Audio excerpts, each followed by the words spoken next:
everyone, it's Krista here. So yeah, oof,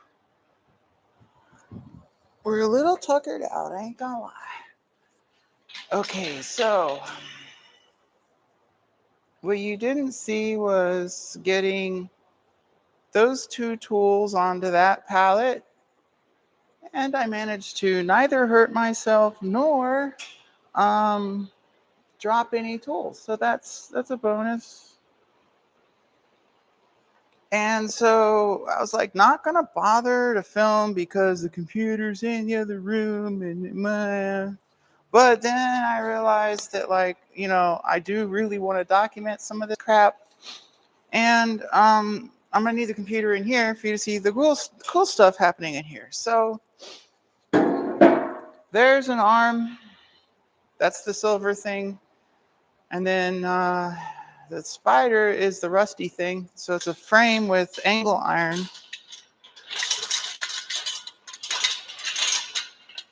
And its purpose is to give your tools a place to mount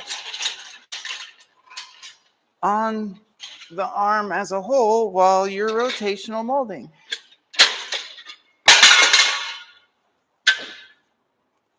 So this is a nicer grade hobo fright 1-ton.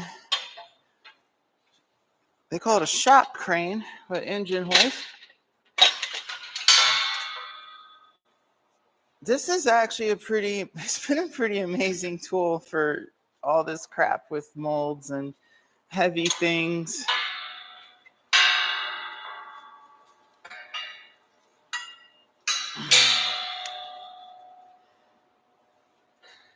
And I'm pretty sure I've somewhat thoroughly abused it. Now, there's times I'm pretty sure we easily met its limits. I mean, this thing's a little bit bent. I don't know if you can tell, but it's a little bit like this can pick up an arm. I was a little sweaty from that. So the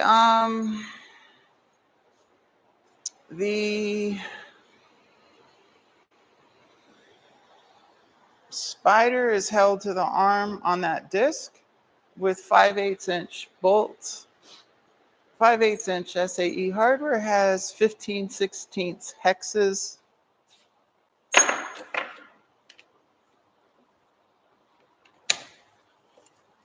I went on that Jungle website and I bought the kind of cheapest, best rated 1/2 inch. This is okay.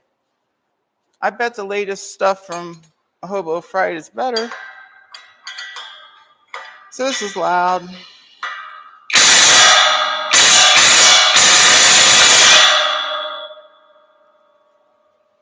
What?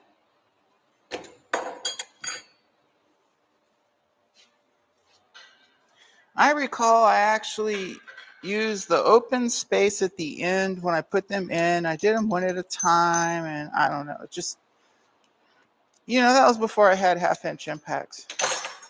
Before I had 1/2 inch impacts,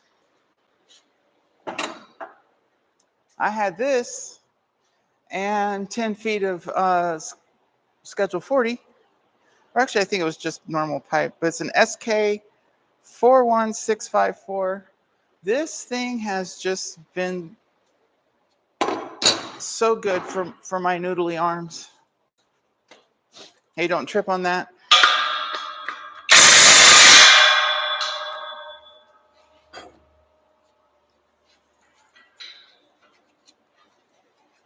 Ooh, I need to remember to pick up that one washer I dropped.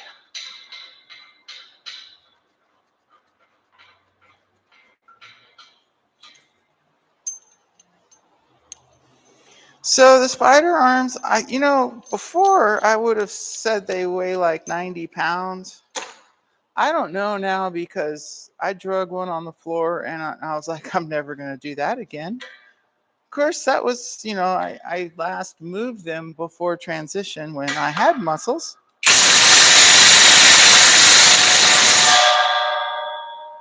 Wow.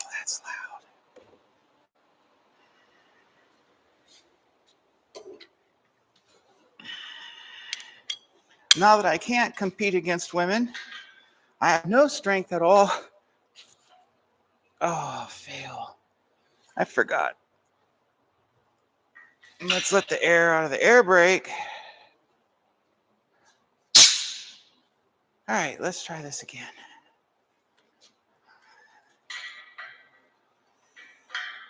Oh, we can do it from here. All right.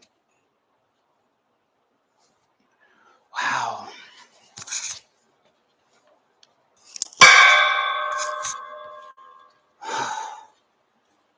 Jeez.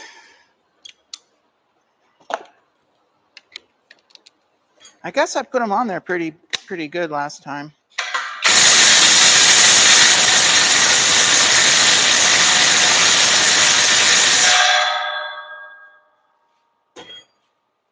Oh, that's annoying. Let's find a pipe.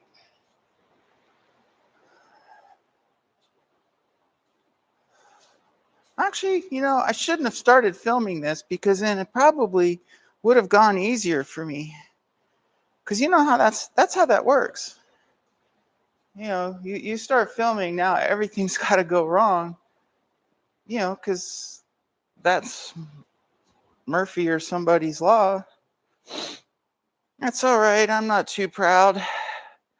Okay, what have we got here? Our pipe selection. Someone took a lot of the pipes home. Here's one.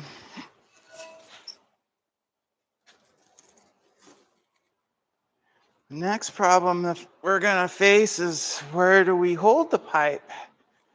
Like, everything's in the way now.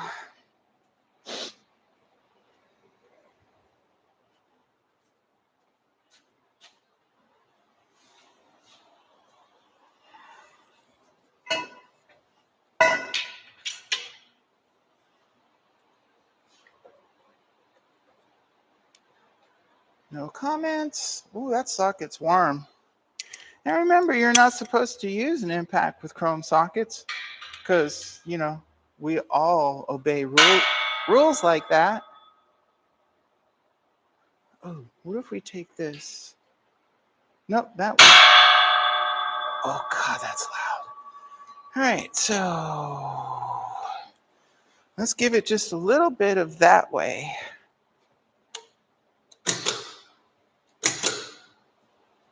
A little bit of that way. Maybe it'll stay on now. Sweet.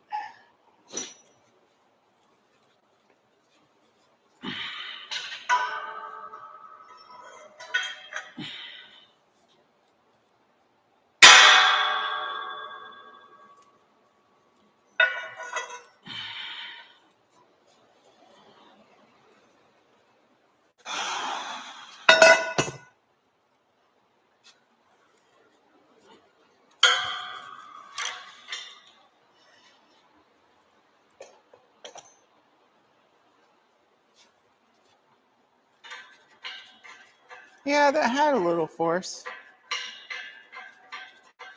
I mean, I probably used a sledgehammer and a wrench when I put it on. Just saying.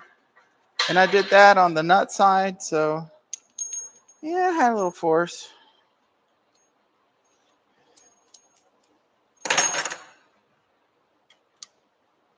Let's see if we can heat up the socket and have some success this way.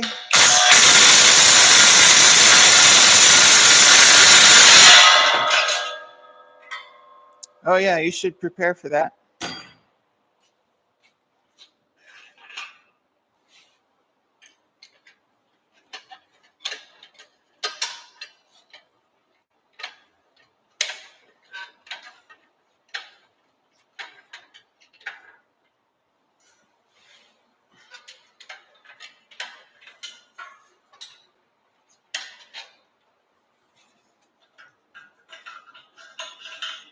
So you find some equilibrium, and I think we need just a little bit more. Oh, perfect. You get it in equilibrium, and then you can just pull the bolt out like normal.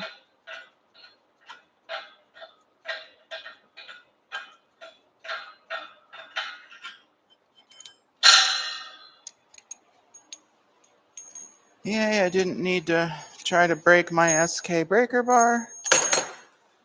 Now we'll put this someplace. Hopefully I don't forget it.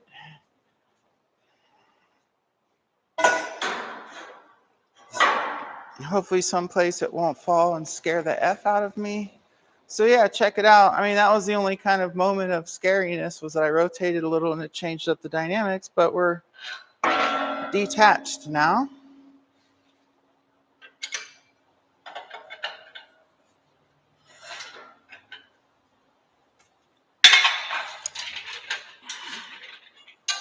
So right now it's kind of hung up on the pipe.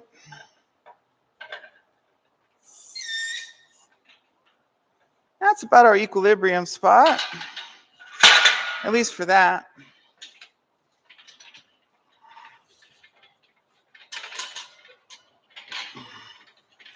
And when you're driving these things around, or anything around, you have to remember that the weight is centered more on these outer wheels.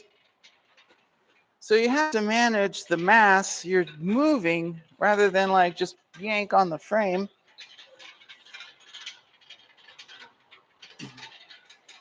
Okay, so we're gonna try to go. Uh-oh, I'm getting you all wrapped up now. There you are. What happened? Okay, there you are. All right. We're trying to go right there. You see its friend.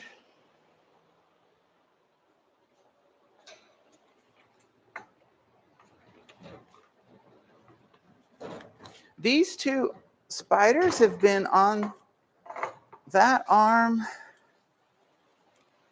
since, let's see, what's the date on the, it says December of 19. So we did a couple years on, like we did like a year on each arm, and then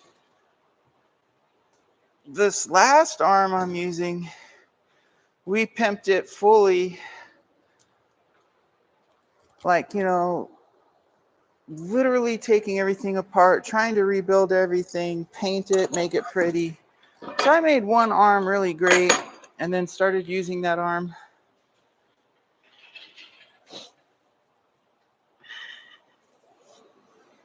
So pretty much I put this whole machine together this way, just like redneck engineering. Can you see anything? No. Why would we make it to where you could see it? That just would make way too much sense. I totally meant to call up these folks. Maybe I'll stop by their shop and see if they're open.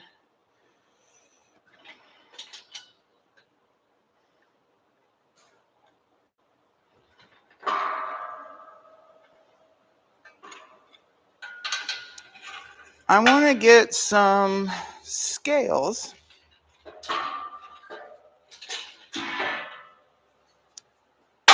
And the point of these scales is I want to weigh the oven and the table to find out if I think two 5K forklifts, one on either side, could lift the stuff onto or off of a trailer. Okay.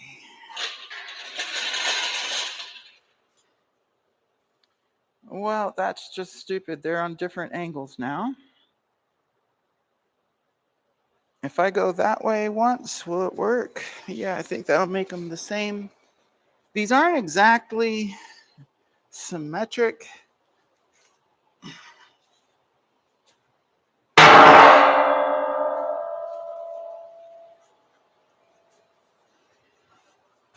Yeah, there's no way these are just 90 pounds. That sounds like a dumb boy going, yeah, that's just 80 pounds, 90 pounds, let me move it around.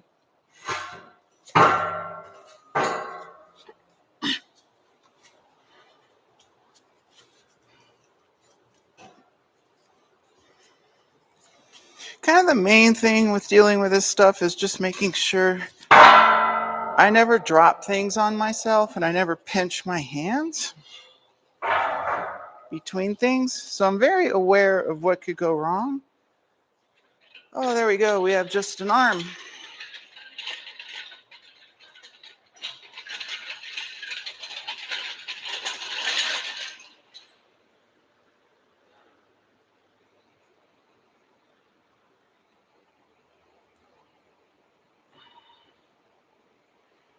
So I'm not really going to drag you anywhere, but over around the corner is a 12,000-pound hobo fright winch. And then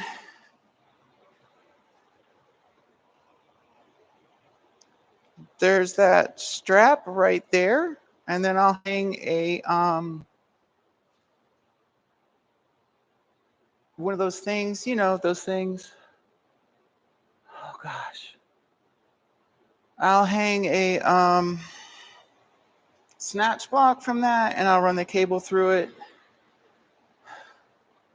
So I think what I'm gonna need to do is probably hot wire the forward, backward arms or the switches. Right now they're set that they don't allow movement if the doors are closed.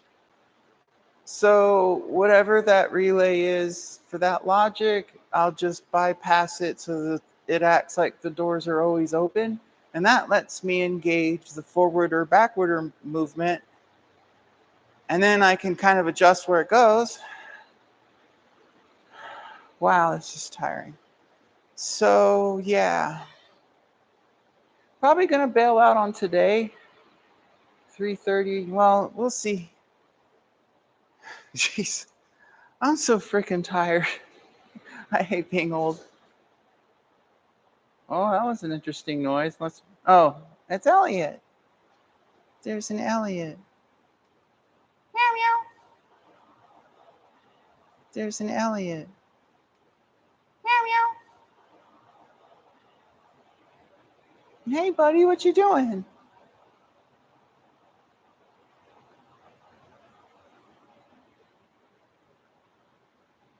We also need to find a home for Elliot. He's an incredible little shop cat.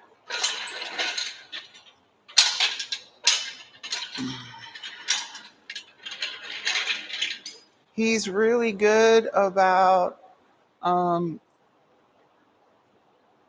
that's his little shadow right there. He's really good about getting out of the way and, you know, he's the perfect amount of curious because he'll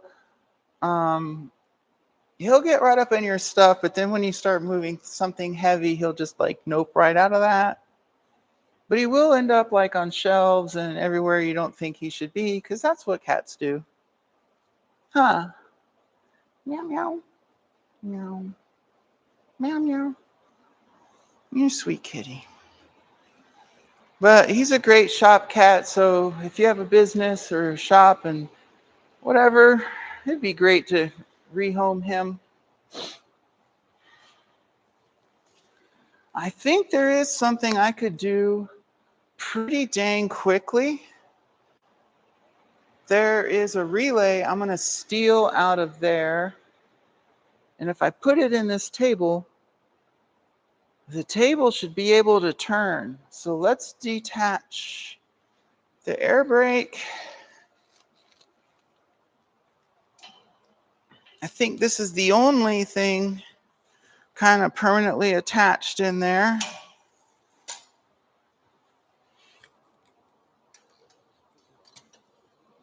I never did bother to run air to the table. If you fed air to the table and then you had like a push fit fitting at the top, you could distribute that air to each of the air brakes, and then you could put some kind of valve on them, and then you could control those with more normal means.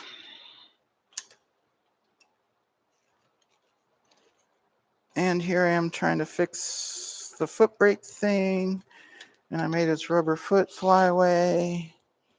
Jeez, there it is. Yay.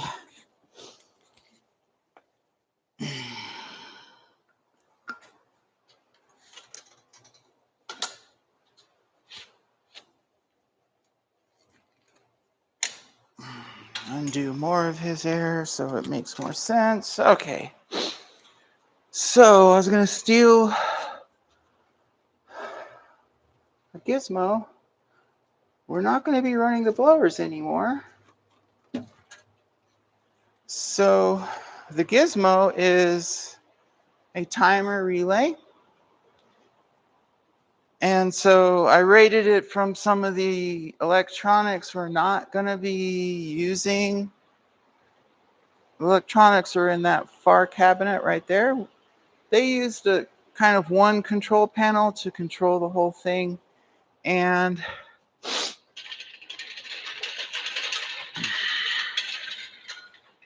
I don't know. One panel control the whole thing. Oh yeah, and that panel would be where the operators kind of like work on the molds because they used all 3 arms. They didn't just use one. But I went sort of ad hoc with it and just sort of made things work as I went along. Was I pointing you over here? Yes, okay, great. So there's a little control panel over here I have rigged. And it's under like a clear bread box thing. And I have a nifty remote control that sort of reaches anywhere.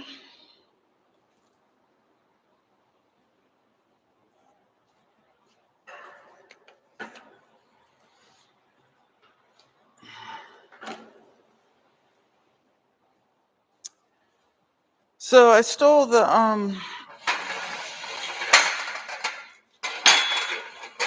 I stole that timer one shot, or the timer is set up in a one-shot relay. And I stole them out of here.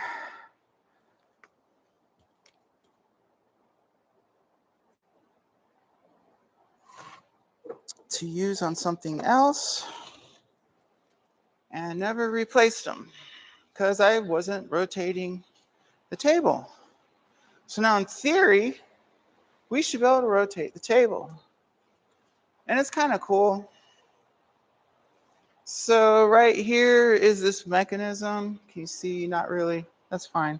But I set up a fairly impressively sized solenoid from a motor brake. And it goes on this pin. And that goes up into the stop. So in theory, we can unlock. Nope.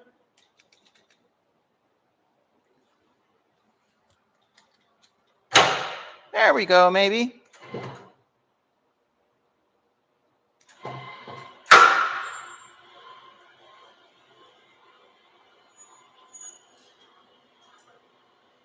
Well, that's pretty cool. And it's got these little trippy things that tell it to stop. Oh, okay. That's not exactly in one-shot mode now. Huh.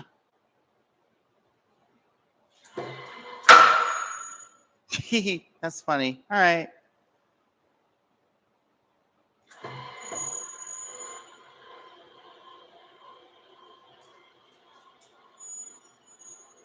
It's supposed to just quit, but I forgot how the logic works, and I might not have that thingy set up right.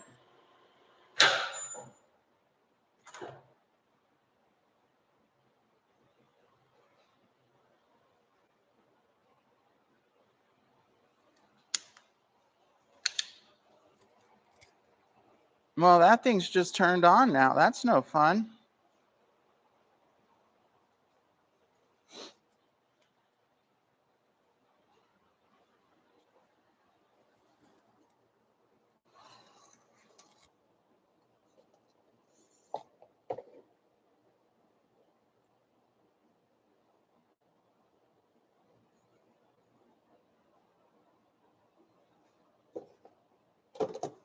Well, screw it.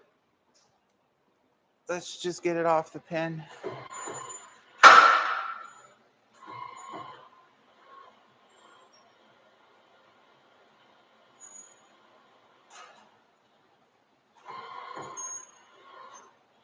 That's good. That's fun. That hasn't been bothered with in, I don't know, 5 years, 3 years. I don't know. Like I made it work, and then I figured out how to time it so it would stop on its own and the pin would keep it in place. See, without that pin going in that slot, the table still moves a bit against the chain. And so when you have that pin engaged into the gizmo, it prevents the table positively from turning. They used an air thing, and this was fine. Yep, that's it. I'm done. We're finito for the day. I got nothing left. Anyhow, if you are watching this, it's probably the family who's getting this. I love y'all and thanks for getting it. And then for the rest of y'all, I love you for watching and suffering through me, hopefully not complaining too much. And my mic's still good. That's nice. Well, we'll see you to continue this grind later.